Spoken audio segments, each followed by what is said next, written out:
कृपाकरज्जगद्व्यापी श्रीकरः शङ्खशोभितः समुद्रकोटिगम्भीरो देवता प्रीतिदः सदा सुरपतिर्भूतपतिर्ब्रह्मचारी पुरन्दरः आकाशवायुमूर्तिश्च ब्रह्ममूर्तिर्जले स्थितः ब्रह्मा विष्णुर्दृष्टिपालः परमोऽमृतदायकः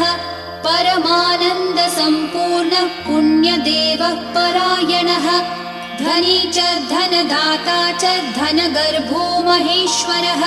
पाशपाणिः सर्वजीवः सर्वसंसाररक्षकः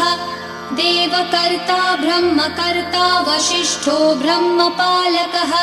जगत्पतिः सुराचार्यो जगद्व्यापी जितेन्द्रियः महामूर्तिर्विश्वमूर्तिर्महाबुद्धिः पराक्रमः सर्वबीजार्थचारी च दृष्टा वेदपतिः सदा सर्वजीवस्य जीवश्च गोपतिर्मरुतां पतिः सन्मनोबुद्धिरहङ्कारः कामादिक्रोधनाशनः कामदेवः कामपालः कामाङ्गः कामवल्लभः शत्रुनाशी कृपासिन्धु कृपालु परमेश्वरः देवत्राता देवमाता भ्राता